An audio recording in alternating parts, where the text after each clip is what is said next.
Universidad Autónoma Metropolitana y que está próximo a salir publicado en las próximas semanas. Actualmente es profesora e investigadora del Departamento de Evaluación del Diseño en el Tiempo, participa en el área de Arquitectura y Urbanismo Internacional de la UAM Azcapotzalco, profesora de proyectos y de la materia de análisis y métodos de diseño, seguramente profesora de muchos de ustedes. Bienvenida, Elizabeth. Nuevamente, como siempre, tú eres de casa. Adelante. Esto suena muy raro. Este es. A ver, déjame antes de que empieces, vamos a ver. Amado, tenemos problemas con el micrófono. ¿Estaba muy bien? Ya está. Ya está.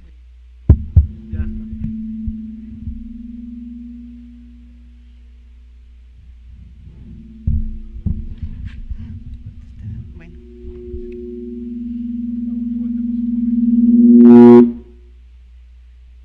Bueno, ya está mejor, no se escucha. Ya parece que... Ya está mejor, no se escucha. ¿Unos minutos? Bueno, tenemos unos problemas técnicos con el audio, no sé si sea por la transmisión en internet, pero bueno, vamos a hacer un poquito de tiempo mientras resuelven esto. Y sí, no, sigue sin sonido. Ahí va, voy a seguir hablando. Yo no sé, ¿qué es más cerca o qué pasa? ¿Más cerca? Ok, bueno, pero se oye muy alto. Bájenle un poco. ¿No lo oyen alto ustedes? ¿Sí? ¿Se oye bien? Bueno, yo me escucho alto aquí. Pero bueno, un poco haciendo tiempo, hace un momento me decía Cristos Basis que la transmisión en internet parece que también tuvo en la mañana unos problemas técnicos, tal vez por la densidad de señal que hay, pero que tu hermano estuvo en Francia siguiéndonos, ¿verdad? Hace unos momentos y que todo fluía muy bien. Entonces, también es un mérito técnico de los muchachos del departamento que tienen este tema del video streaming, se llama técnicamente, ¿no? Bien, bueno, ¿estamos listos ya? Bueno, entonces ya hice la presentación de Elizabeth, adelante con tu conferencia. Me dicen que cerquita, entonces. Sí, bueno. Buenas tardes. Quiero compartir con ustedes una experiencia al visitar una ciudad como Cusco, en Perú, en donde siempre pensé una idealización de la ciudad, de una ciudad en donde hay mucha historia, conocida como la Roma de América, en donde hay una infinidad de condiciones culturales a las cuales uno puede acceder. Y una de mis preguntas que me hice yo al estar en esa ciudad es qué características morfológicas, qué condiciones tenía, si era una ciudad, a pesar de ser una ciudad con mucho patrimonio cultural, con muchas características históricas, si tenía algunas características de las ciudades contemporáneas o si era una ciudad de esas que tienen como una ciudad temática, ¿no? Entonces, básicamente a partir de esas dos preguntas es que yo empecé a preguntar, a cuestionarme cosas y a encontrar cosas bastante interesantes en esta ciudad. Bueno, entonces, vamos a tener un poco de antecedentes. Primero vamos a hablar de el Perú. Es un país situado en América del Sur que limita al norte con Ecuador y Colombia, al sur con Chile y Bolivia, al este con Brasil y al oeste con el Océano Pacífico. Tiene una extensión de 1.285.216 kilómetros cuadrados, que lo ubica en el número 20 de los países más grandes del mundo. Una población alrededor de 25 millones de habitantes en todo el país. Imagínense, lo que nosotros tenemos en la zona metropolitana de la Ciudad de México son alrededor de 26. Hay quienes dicen que ya somos 30 millones de habitantes y Perú tiene 25 en toda su extensión. Está dividido por una sección de la cordillera de los Andes y administrativamente está organizado en 24 provincias y una provincia constitucional en donde se ubica su ciudad capital, que es la ciudad de Lima. Su economía La economía de Perú se basa básicamente en la minería y fundamentalmente exporta cobre, oro, zinc, textiles y productos pesqueros. Lo que se vivió la semana pasada, ¿no?, con los mineros es prueba de la importancia que la minería tiene en la economía de este país. Me dicen que un poquito más así para que Sí. estés cómoda, pero que un poco más legible. Bueno, sí. Además hablo bastante bajo. Disculpes. Bueno, es una ciudad del sureste, Cusco. Cusco es una ciudad del sureste del Perú, ubicada en la vertiente oriental de la cordillera de los Andes, en lo que se denomina el Valle de Guatanay. Tiene a una altura de 3.280 metros. Se le identifica como la capital histórica del Perú y debido a la gran cantidad de monumentos que posee, suele ser denominada, como ya les comenté hace un momento, como la Roma de América. El toponimio de Cusco significa en quechua ombligo del mundo y su trazado urbano refleja la estructura cuatripartita de una organización del territorio inca, ya que fue el centro del gobierno de las 4 extensas regiones del imperio Tahuantinsuyo o Inca, que abarcó gran parte del Ecuador, de Colombia, Perú, Bolivia, Argentina y Chile. Como ciudad española, fue refundada en marzo de 1534 por Francisco Pizarro y se reconstruyó sobre las murallas inca, que con frecuencia fueron aprovechadas como cimientos de la arquitectura colonial, formando así estrechos corredores que provoca en esta ciudad un ambiente único. Hasta el siglo XVIII se carece de representación gráfica precisa que permita definir la imagen de la ciudad a la llegada de los españoles. Sin embargo, algunas interpretaciones históricas la describen como una ciudad bordeada por ríos, con calles rectas y en cruz, con una acequia central, con una gran plaza principal rodeada de importantes palacios construidos en piedra y dominada por una fortaleza defendida por 3 líneas de murallas que se llama Sacsayhuamán.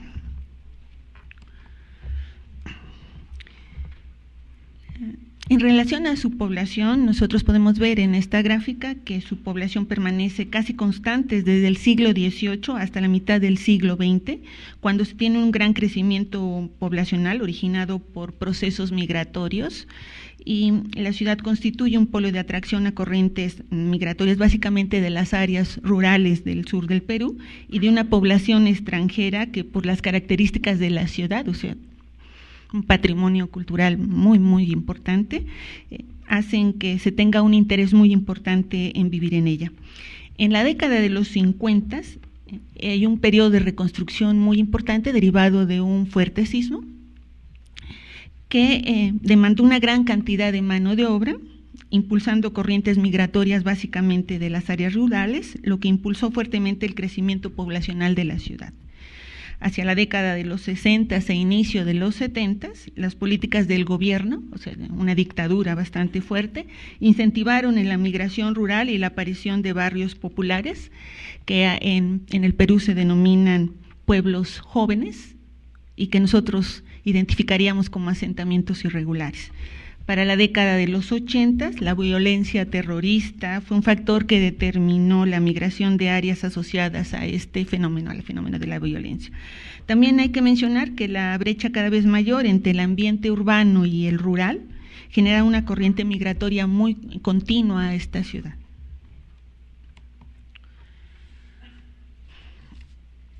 En relación a su desarrollo físico-espacial, desde la adecuación de la ciudad inca a los nuevos usos implantados por los españoles, que implicó una alineación, un ensanche de las calles, la adaptación de la cuadrícula y la primera expansión urbana al sudeste de la Plaza Mayor, la ciudad no vuelve a tener ni a experimentar mayor crecimiento hasta mediados del siglo XX. Después del terremoto de 1950, la reconstrucción, que además implicó la demolición de edificios y el ensanche de vías, como ya se los había comentado, inició un acelerado proceso de expansión de la ciudad que desde la década de los 60 y con características de informalidad, rebasó el casco antiguo, apareciendo lo que les comenté que se denominan pueblos jóvenes, que se ubicaron básicamente en las laderas que rodean la ciudad. La expansión física se dio con la ocupación de altas pendientes y con la conurbación de Cusco, con pequeños poblados como San Sebastián y Huanchac, desapareciendo las tierras agrícolas. La ciudad presenta un modelo de expansión en donde la ocupación del espacio urbano pasa de ser concéntrico en una ciudad antigua a lineal debido a las limitaciones topográficas. Bueno, aquí lo vemos con mucha claridad, cómo se empieza a expandir. Estamos viendo que es la linealidad del modelo, ¿no?, definido por las características topográficas, y este tipo de figuras nos permite entender la importancia de los análisis de los sitios, ¿no?, en la academia, que yo siempre he insistido en que los jóvenes a veces es una pereza terrible en hacer un análisis de sitio, pero que el análisis de sitio determina condiciones morfológicas muy importantes de la ciudad, ¿no? Aquí lo que vemos en la parte central es el aeropuerto, por eso no se ha cubierto, ¿eh?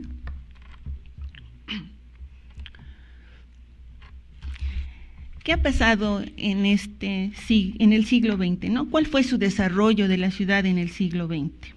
Bueno, específicamente en la segunda mitad, la ciudad de Cusco inicia una importante transformación física impulsada por un deterioro económico que desde el siglo XVIII se generó debido a la creación del Virreinato del Río de la Plata y a la aplicación de ordenanzas de libre comercio en 1778, lo que provocó la decadencia de la producción agrícola y de textiles, que eran las principales actividades económicas. El aislamiento físico, por su ubicación cercana a la cordillera de los Andes y que de forma terrestre implica un viaje de aproximadamente 20 horas, que es maravilloso, pero que destroza toda la condición física de cualquier gente, dificultan el flujo de productos y mercancías, por lo que en 1930 se introduce el ferrocarril y se construye un primer aeropuerto. La construcción de esta infraestructura fue insuficiente para sostener pequeñas industrias casi artesanales, de industria cervecera y de textiles, por lo que se puede considerar que a partir de 1940 desaparece el sector secundario en la economía de la ciudad. Esto es relevante porque cualquier ciudad sin una economía pues es insostenible, ¿no?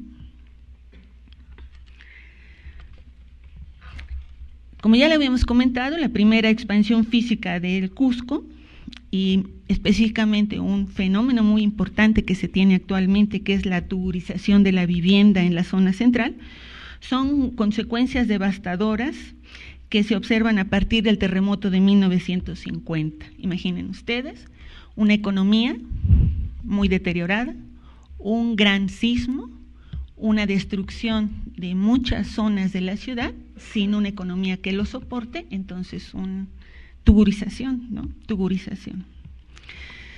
Además, en 1950 hay una fuerte sequía, una fallida reforma agraria y masivos procesos de migración. O sea, esto es consecuencia de esta reforma agrícola y este decaimiento de la economía basada en la agricultura, ¿no?, que originaron la ocupación de zonas poco aptas para el desarrollo urbano y la generación de asentamientos, que en Perú se denominan pueblos jóvenes y que nosotros identificamos como asentamientos irregulares, condición que tuvo su auge en la década de los 70. Hay que destacar que en 1960 se construye un nuevo aeropuerto como un elemento para detonar el turismo como principal actividad económica. La concreción de medidas de urbanización y de unidades de alojamiento en la periferia posibilitó el traslado de sectores altos y medios del centro histórico a áreas externas, contribuyendo a la tugurización de la vivienda. En los últimos años, la política de desarrollo de la ciudad en función del turismo ha significado la expulsión de población y la transformación de conjuntos residenciales en espacios que alojan actividades terciarias, generalmente en hoteles. Cuando yo me di cuenta de esto, y con la experiencia del análisis que había yo realizado en Quito, pensé que el fenómeno o que se podría así como generalizar el fenómeno. Más adelante me di cuenta que eso no era posible y lo vamos a comentar. La apropiación de área central por usos terciarios también se vincula al cese de la construcción de vivienda, ya que en la década de 1970 a 1980 el Estado no construyó una sola habitación en la ciudad. Las viviendas construidas por la iniciativa privada, además de insuficiente, fueron para sectores de altos ingresos, creciendo significativamente la densidad en las áreas tuburizadas del centro histórico y creando problemas sociales muy importantes. Bueno, como les decía yo me cuestioné cuál de las condiciones físicas de la ciudad nos podría dar respuesta a las preguntas básicas que yo me había hecho al visitar la ciudad, y decidí que uno de los elementos físicos que más información nos pueden proporcionar en relación a este desarrollo y a entender muchas características sociales y culturales que implica el urbanismo es la traza. Por esa razón les voy a hablar de la traza. La traza de la ciudad, tanto en su núcleo central como en sus zonas conurbanas, es predominantemente, como en la mayoría de nuestras ciudades, ortogonal y contrario a la mayoría de las ciudades hispanoamericanas, la mayoría de las manzanas son rectangulares y no cuadradas. También es posible observar formas trapezoidales o ligeramente irregulares por la necesaria adecuación de la cuadrícula a la topografía. Es importante hacer notar que en la zona central destacan en su traza ejes convergentes que confluyen en la unión de las avenidas Ejército y San Martín. Ustedes lo ven. ¿Cómo se pone esto? En medio. O sea, ustedes lo ven aquí, ¿no? O sea, todos convergen en este punto, aquí, que corresponden al antiguo cruce del río Chunchulmayo, que fue canalizado alrededor de 1900 y que sirve de referencia para que de forma paralela se diseñara la vía del ferrocarril. O sea, el río venía aquí, así, y paralelo a eso fue diseñado el ferrocarril. Hasta antes de la canalización del cruce del río Chunchulmayo, este río representó una barrera natural que dificultó el crecimiento de la zona urbana hacia el norponiente y surponiente de la ciudad, en donde se observa un cambio de dirección de la traza y reducción de las dimensiones en su manzana. Bueno, pues este es el río y vemos otro tipo de manzanas. Aquí las manzanas son más grandes y aquí más pequeñas. Y también la dirección, ¿no? Mientras en este tienen una dirección sureste, aquí cambia la dirección, ¿no? En la zona nororiente, aún con pendientes pronunciadas, o sea, en esta parte de aquí, la traza continúa siendo ortogonal y el único trazado que se adapta a la topografía es la vía del ferrocarril. Hacia el nororiente y suroriente se mantiene el mismo patrón, diferenciándose únicamente por la dimensión de las manzanas. Específicamente vamos a ver algunas condiciones de la zona central. Bueno, ¿qué zona corresponde a la traza indígena? Ahorita lo vamos a ir viendo a partir de algunos puntos, como sería los ejes, la forma, la estratificación, las manzanas, la vivienda y los espacios abiertos y la tenencia del suelo. Administrativamente, la zona central de la ciudad se divide en 7 barrios. Aquí lo vemos: San Cristóbal, San Blas, Santa Ana, San Pedro, Pumachumapán, Santo Domingo y lo que específicamente es el centro histórico. El centro histórico, que se localiza en la zona del valle y por tanto presenta las mejores condiciones topográficas, es lo que está marcado en amarillo. Rodeando esta zona se sitúan los barrios de Santa Ana, San Cristóbal y San Blas, que se ubican en las zonas de pendientes considerables. Santo Domingo, con una zona de pendiente intermedia, y San Pedro y Pumachupán, con pendientes ligeramente descendientes. O sea, con esta descripción que les estoy haciendo, ya se pueden imaginar, es un pequeño valle, ¿no? Es un pequeño valle, lo que se están diciendo. Asimismo, podemos distinguir dos grandes ejes en sentido sureste y nororiente, que ahí lo están marcando, ahí lo marqué en azul, que dividen el asentamiento en 4 cuadrantes, que también sirve de referencia para la diferenciación socioeconómica de los habitantes.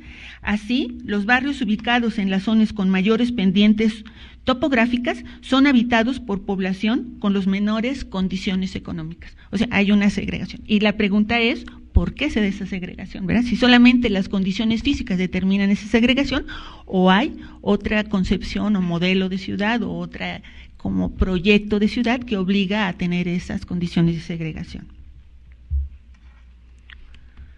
Bueno, vamos a ver los ejes, ¿verdad?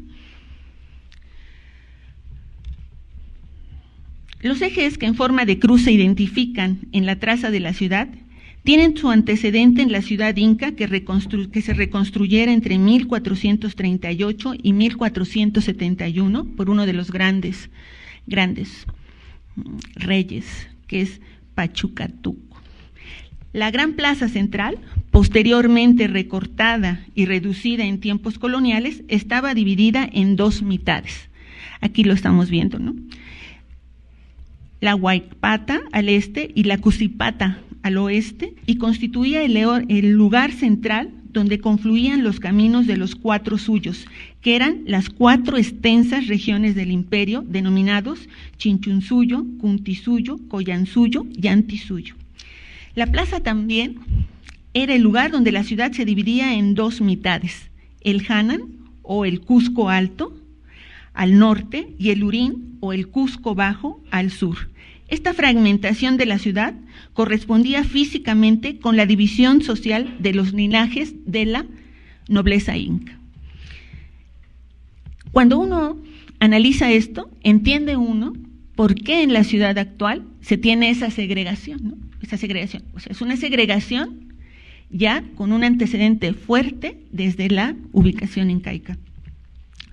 Alrededor de los 3 lados de la plaza Huaycapata existían algunos de los complejos principales de la ciudad, entre ellos los ubicados al lado sureste, donde vivían y trabajaban las mujeres escogidas para el culto del sol. Es importante mencionar que el eje en el sentido sureste y nororiente también tiene relación con el principal templo dedicado al sol, el Curicancha. Sobre el camino del Cuntinsuyo existían campos de cultivo. Lo están viendo ustedes en estas imágenes. Los anteriores ejes son ejes, bueno, como geométricos, ¿verdad? Pero también hay una referencia en la traza de la ciudad de ejes sacros, ¿no? Bueno. En la traza adicionalmente se observan ejes convergentes que refieren el sistema seque. El sistema seque era utilizado por los incos y este método representaba recorridos rituales que partían de un núcleo cuadrangular, generalmente representado en color amarillo, y esto me hace suponer que al ser amarillo representaba su referencia con el sol o representa su referencia con el sol. Así también, en cada eje se indicaba la cantidad de oratorios o huacas que lo componían. Por tanto, en la ciudad inca, adicionalmente a la cuatripartición de suyos, o sea, además de esos ejes que marcan o dividen la ciudad en 4 zonas, también había una bipartición en el Cusco Alto y en el Cusco Bajo. También se incorporaba un esquema tripartito que subdividía cada uno de estos espacios, representando la división social tripartita existente en el imperio inca. Había los Collana o la población indígena, la Paya o la población nobiliaria y la Coyoa o los sacerdotes. Entonces, todas esas condiciones están reflejadas en la traza actual y en la ubicación de la población que vive la ciudad. En Cusco, uno de los ejes parte desde el templo de Santo Domingo. El templo de Santo Domingo es donde se ubicaba el Curicancha, ese templo o gran templo inca dedicado al sol. Otros ejes parten desde el antiguo cruce de los dos ríos y desde ahí se dispersan otros ejes que se dirigen a lugares sagrados de diversa índole natural, tales como nevados, rocas y manantiales. Bueno, aquí lo estamos viendo, ¿no? O sea, estamos viendo este eje, parte del sol, bueno, del Curicancha, que era el templo del sol, y se refería al Sacsayhuamán, que aquí hay un templo dedicado al sol también, muy, muy bonito.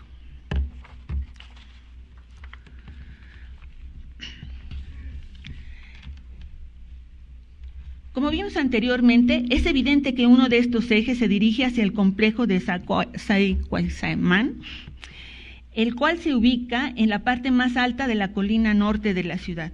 En este complejo, de aparente función ceremonial y militar, destaca la secuencia de 3 murallas paralelas de trazo aserrado, murallas que están conformadas por enormes bloques de piedra que le confieran una majestuosidad megalítica muy impresionante. Es impresionante y todavía dicen que con la refundación de la ciudad se le parte de toda o mucha de la piedra que se observa en la construcción española de la ciudad salió de allí y ahora es impresionante, ¿no? Es impresionante. El Curicancha o recinto de oro era un lugar sagrado donde se rendía el culto al máximo dios inca, el Inti, el sol. En la actual construcción, que es un convento de Santo Domingo, destaca una leve almohadilla de piedra que expresa la sobria estética de la construcción en el Imperio Inca. Sobre la Avenida del Sol aún se conserva un tramo de muro de piedra original de casi 60 metros de largo. El muro se hace curvo al girar más de 90 grados y continúa con una curva suave que fue cortada durante la construcción del templo. El muro del Curicancha coronaba un sistema de andenes que bajaban hacia el río. En relación a la forma, ¿no? La ciudad, al estar enclavada en la cuenca del río Guatanay y en la parte alta del valle donde confluyen 3 ríos, el Chulchulmayo y el Sapi Guatanay y el Tululmayo, definió su forma en base a estos bordes y es en la traza de la zona central donde estos componentes físicos se incorporan activamente. En el periodo incaico, la presencia de estos ríos en el lugar de emplazamiento no solo fue importante por razones económicas, sino también por representar un punto de encuentro que puede referenciarse al punto central del sistema seque y por tanto otorga al lugar connotaciones sacras desde la concepción de la mitología andina. En la zona central de Cusco se observa una forma circular que en mucho fue definida por los cauces de los ríos. Actualmente, aunque no hay una referencia cercana de su presencia, existen evidencias de que tanto el Guatanay como el Tuyulmayo fueron canalizados por los incas únicamente en los tramos que atravesaban la ciudad. Estas canalizaciones respondieron a la necesidad de desecar y drenar las zonas inundables que se encontraban en el área central y en la plaza Inca. Así, tanto en el Guatanay, que dividía la gran plaza central en 2 mitades, el Tululmayo delimitaba los linderos de la ciudad hacia el este y el Chululmayo definía los límites hacia el suroeste, donde se ubicaba en la zona agrícola. Además, la disposición de los ríos asentó el carácter casi autónomo de ciertas áreas de la ciudad, y el río Sapi y el Tululmayo marcaron no solo islotes internos, sino condicionaron claramente las tipologías y las tecnologías de las tipologías adyacentes al cauce. El español intentó borrar esta fragmentación barrial con la construcción de puentes, pero esto no se logró sino hasta el entubamiento del río Guatanay y la conformación de la Avenida del Sol. Bueno, aquí es bastante claro, ¿no? Están ustedes viendo los 3 ríos que definieron cosas muy importantes en la ciudad.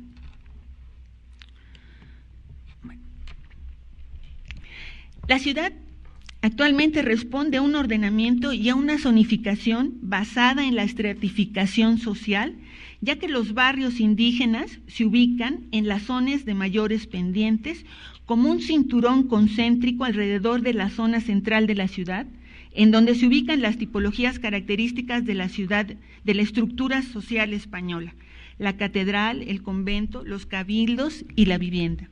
Los antecedentes de esta distribución se tienen nuevamente en la ciudad inca, donde se concentraban tres componentes muy importantes del imperio: el centro del poder o la ciudad nobiliaria, los suburbios contiguos al centro y los barrios satélites, con un total de 12 barrios. Ahí lo estamos viendo, ¿no? El centro nobiliario fue construido para crear una imagen de poder y riqueza de la expansión del imperio y tenía funciones administrativas, religiosas y de residencia para la nobleza inca. Estaba limitado por los ríos Sapi y Tulunmayo, y contiguo a esta zona se ubicaban los barrios de Tocochi y Rimapata. Los denominados suburbios contiguos se localizaban en los perímetros de la zona anterior y en ellos vivía población indígena. Los barrios satélites estaban ubicados al otro lado del valle: Cayacanchi, Chachilchaya, Quillipata y Calmeca, entre otros, y en ellos vivía población indígena migrante que fue traída como mano de obra en la reconstrucción de la ciudad. Entre la ciudad nobiliaria y los barrios satélites existían campos de cultivo. En Cusco, la ciudad española debió sobreponerse a una antigua Tracia, lo cual condicionó su desarrollo. Los españoles evitaron ocupar los barrios populares de la ciudad, probablemente por la condición topográfica accidentada, y por tanto se generó la urbanización de las antiguas áreas de cultivo que se ubicaban sobre el camino del Cuntisuyo, que conectaba el centro mobiliario con los barrios satélites. La ocupación de estas zonas intermedias se realizó avanzado bien el siglo XIX, lo que demuestra el margen de aislamiento de las zonas indígenas, que determinó las condiciones de segregación que en muchas zonas aún se conservan.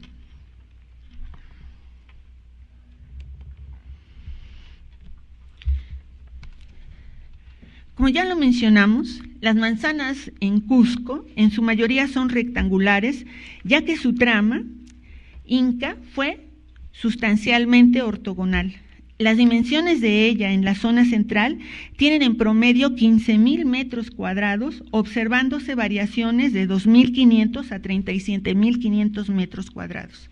Las manzanas más grandes están ubicadas a la zona derecha del Guatanay, en el sector donde se ubicaban las zonas agrícolas de la ciudad inca, ya que en esta zona algunas manzanas tienen más de 3 hectáreas, lo que permitió la construcción de conventos como el convento de San Francisco o Santa Clara. Las manzanas más chicas están en las antiguas parroquias indígenas. En las nuevas urbanizaciones se tiene una tendencia a reducir las dimensiones de las manzanas, y en la zona norte las lotificaciones después del terremoto de 1950 se realizaron en dimensiones de 65 por 65 metros.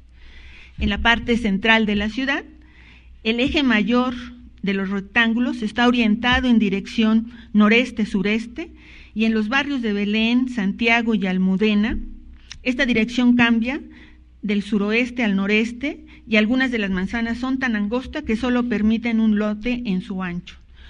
Muy frecuentemente, también las manzanas en forma triangular y poliédrica pueden ser observadas, pero estas formas irregulares parecen asociadas más a las condiciones topográficas locales, pues son más comunes en las cuestas más empinadas de los barrios de San Blas, San Cristóbal y Santa Ana. En San Pedro se encuentran también manzanas de formas irregulares como resultado de los cortes provocados por la implantación del ferrocarril. Dado que las calles de la ciudad inca eran relativamente estrechas, actualmente aún es posible observar calles de 4 a 320 metros de ancho y estrechos pasajes o callejones de 250 a unos 60 metros aproximadamente de ancho.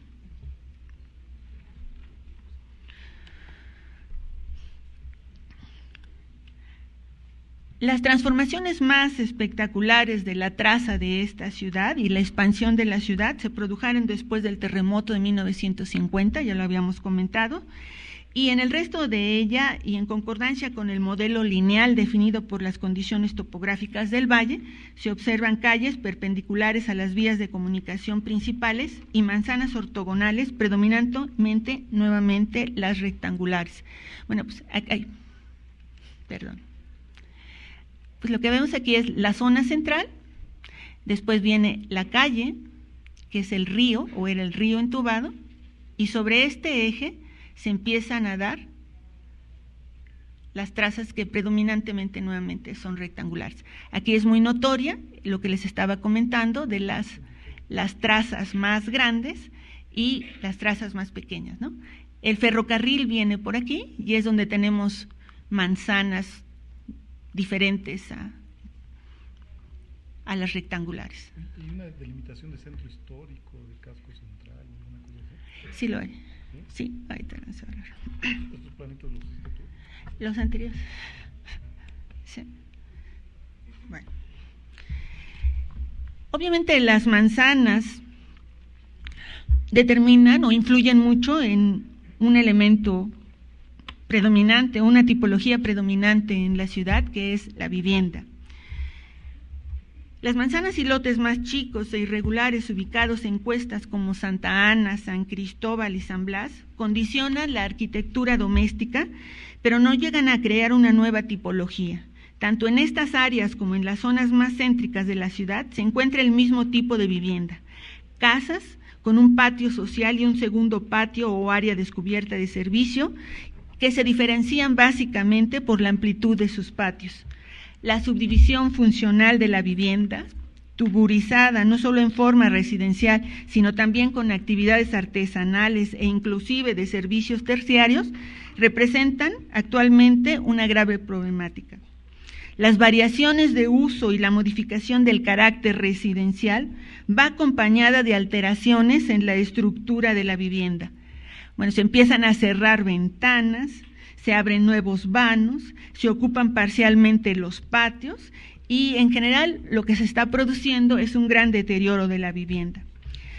La devolución de la tipología de la vivienda muestra la persistencia de los partidos arquitectónicos en donde los patios constituyen sin duda un elemento ordenador y su utilización marca también la jerarquización social y funcional de la habitación.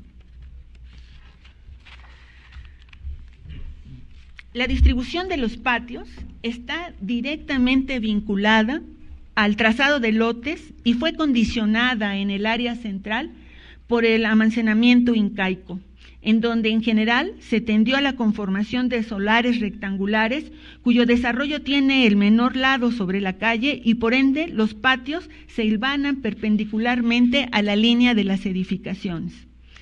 Hay una extraña similitud entre el partido de la cancha incaica y la casa cusqueña del periodo hispánico.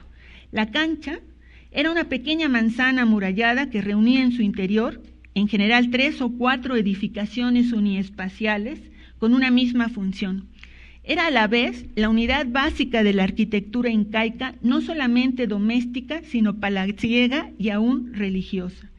El sistema de la cancha, presenta muchas semejanzas con el sistema de patios internos de la tradición ibérica.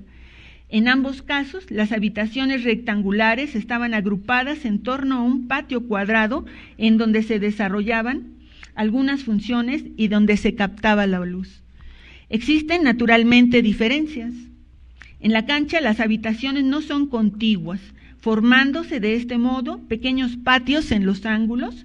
En cada uno de los edificios uniespaciales se formaba que conformaban la cancha, vivía en general una familia. También desde el punto de vista constructivo existen grandes analogías. Los incas construyeron sus casas con piedras o más frecuentemente con barro mezclado con paja.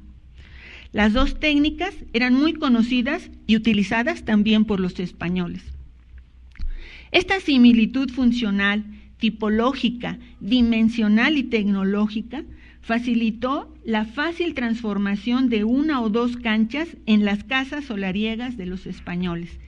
En otra escala, las grandes canchas ceremoniales se prestaron también a una conversión de funciones concurrentes, como sucedió en el Coricancha, en el Templo del Sol, la cual fue transformada en el convento de Santo Domingo. Los muros incaicos, de esmerada ejecución, afloran en muchas casas cusqueñas, en contradicción con los mamposteos de adobe, también incaicos, pero siempre recubiertos, lo que crea una falsa imagen de que solamente algunos de los elementos de la cancha incaica fueron reutilizados por los españoles.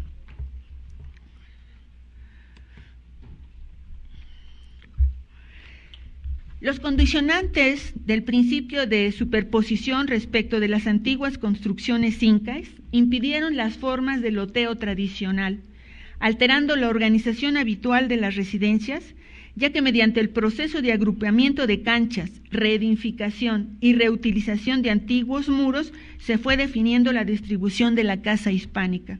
El valor del uso del suelo y el proceso de densificación que se acusa en el área central en el siglo XIX reduce las dimensiones de los patios y le incorpora elementos como la escalera externa y el jardín cercano, que los achica y varía su forma de utilización.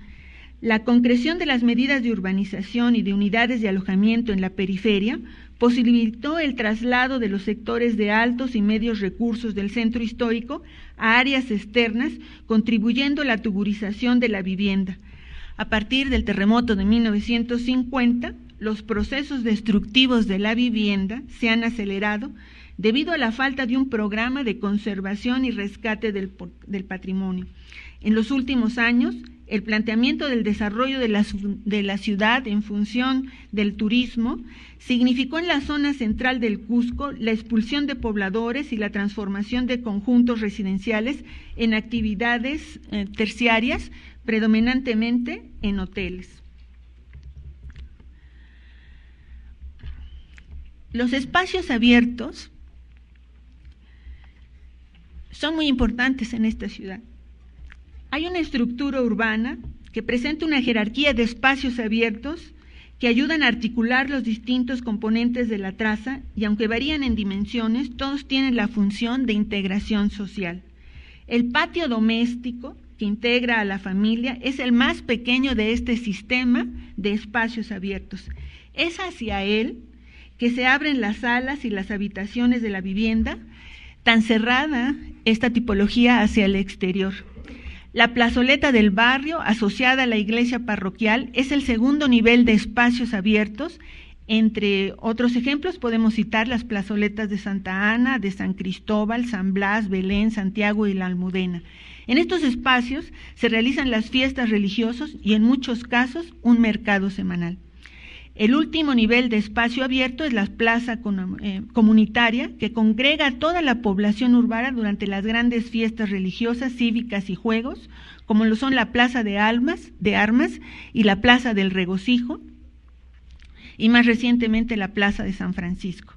La Gran Plaza Inca fue dividida en dos plazas entre 1554 y 1556, originando la nueva plaza mayor existente y otra plaza simétrica y adyacente que se llamó del Regocijo, de menor profundidad, pero en su origen de igual largo. La transformación urbana del Cusco, mediante la subdivisión de esta Gran Plaza Inca en plazas menores, fue una influencia del Renacimiento.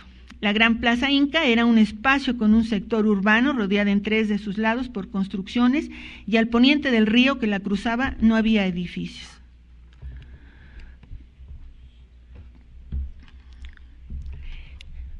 Un elemento importante que influye en esta ciudad o en casi la mayoría de las ciudades que tienen patrimonio es la tenencia. La iglesia, a través de las cesiones, era la mayor propietaria en la zona central de la ciudad, pero a partir de la disolución de algunos conventos promovida por Simón Bolívar en el siglo XIX, cuando pasó por esta ciudad, la mayoría de los bienes pasaron a la administración del Estado. Hasta antes de estas acciones, la vivienda constituía el bien privado de mayor valor y por ende estaba sujeta a un elevado número de operaciones de carácter jurídico comercial. Con la administración del Estado se provocó la práctica de arrendamiento de habitaciones dentro de una misma vivienda, el arrendamiento diferenciado de planta baja y planta alta y finalmente la presión especulativa y el abandono del Cusco céntrico, fomentando los arrendamientos de espacios habitables unitarios que han deteriorado aún más las condiciones físicas de las tipologías arquitectónicas. Además, las bajas rentas, la lenta reposición edílica y el decaimiento económico del que habíamos hablado deterioraron el mercado de manera que la tuburización señaló la finalización del ciclo económico en buena parte de la zona central del Cusco. Ante esta situación, la venta de inmuebles para la habitación de hoteles parece ser la única opción para recuperar y restaurar los inmuebles en la zona central de la ciudad.